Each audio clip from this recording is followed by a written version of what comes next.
Les dangers du mot healthy.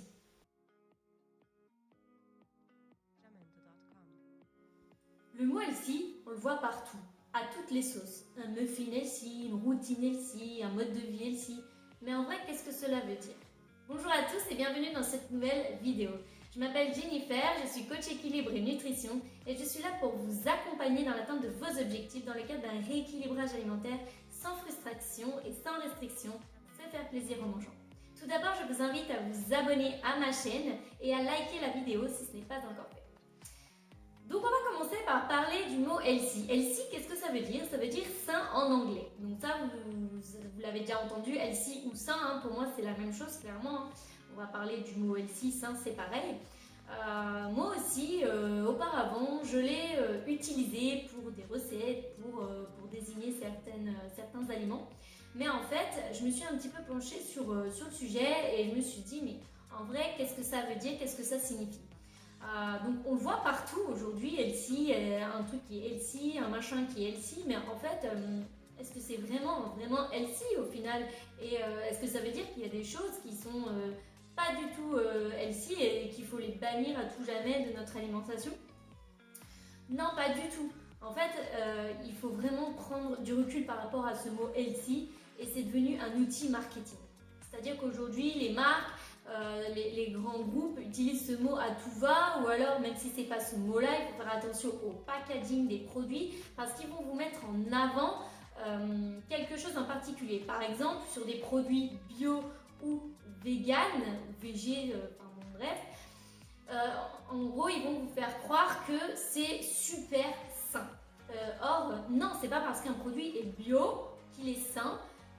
Plus qu'un autre. C'est pas parce qu'un produit est vegan qu'il est sain plus qu'un autre. Derrière, il faut toujours, et il faudra toujours regarder la composition du produit et ses macros. Parce qu'un produit peut très bien être healthy, c'est-à-dire pour moi, quand je dis healthy, ça veut dire bon pour la santé, on s'entend. Par contre, il y a certains aliments qu'il ne faut pas non plus abuser. Je vais prendre un exemple tout simple. C'est par exemple le beurre de cacahuète versus de la pâte à tartiner. Le beurre de cacahuète sera au 100 g un peu plus calorique que de la pâte à tartiner. En moyenne, on est à peu près sur du 600 calories pour du beurre de cacahuète et pour de la pâte à tartiner, un peu moins 580. C'est pas énorme la différence, mais bon, il y a quand même une différence et on pourrait croire que du coup, la pâte à tartiner, c'est meilleur que le beurre de cacahuète. Alors que pas du tout. La pâte à tartiner, c'est bourré d'additifs, c'est bourré de sucre, c'est bourré d'huile, parfois même d'huile de palme ou de tout ce que vous voulez. Donc quand je parle de pâte à tartiner, je parle vraiment de certaines marques dans la grande distribution. Maintenant, il y a plein de petites structures qui créent des produits super quali avec des super compositions. Donc là, je parle vraiment de ce que vous allez trouver en grande distribution. Le beurre de cacahuète, et là c'est pareil, ça va pas être le beurre de cacahuète que vous allez trouver en grande distribution. Du beurre de cacahuète, il faut qu'il soit 100% cacahuète, c'est-à-dire qu'il n'y ait aucun autre ingrédient dedans. À partir du moment où il y a quelque chose d'autre, lâche l'affaire, c'est pas du beurre de cacahuète. C'est vraiment du 100% cacahuète, parce que le beurre de cacahuète c'est déjà du gras, c'est du gras donc il n'y a pas besoin d'en rajouter ou de mettre du sucre en fait, il n'y a pas besoin de ça. Mais justement, le beurre de cacahuète, il y a un ingrédient dedans, c'est des cacahuètes et c'est juste réduit en beurre en fait.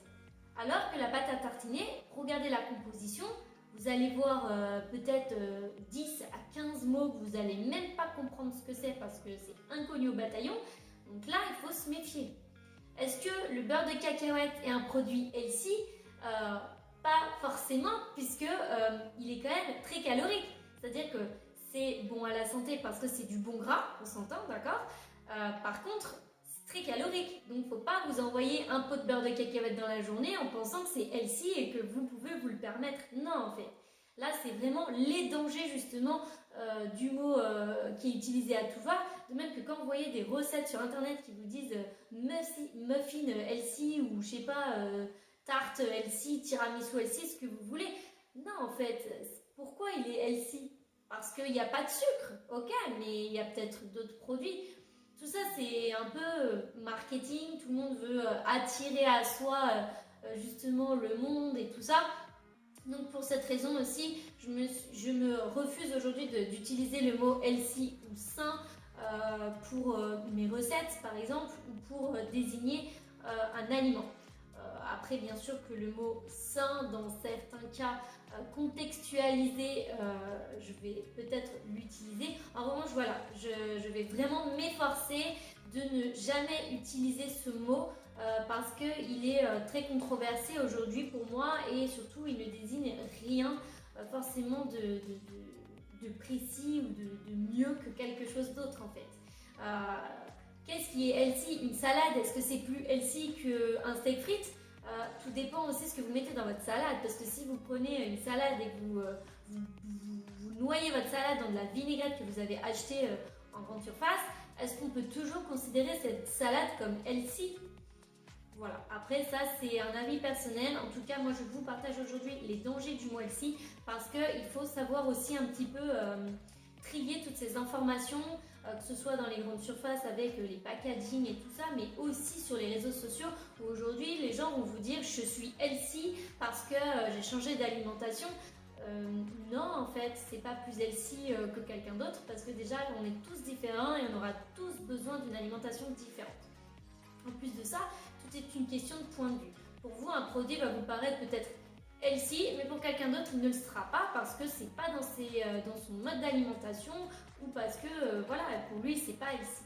Donc, il n'y a pas de règle prédéfinie. J'espère que cette vidéo vous aura éclairé un petit peu sur le mot healthy. En tout cas, moi, je vous ai partagé ce que j'en pense. Après, libre à vous d'en penser ce que vous le souhaitez et savoir si vous voulez continuer de suivre ce mouvement de mode en fait du healthy. En tout cas, dans la prochaine vidéo, je vais vous raconter mon expérience, ma vie par rapport à la nourriture. Alors, soyez bien au rendez-vous parce que cette vidéo sera vraiment quelque chose. À très vite!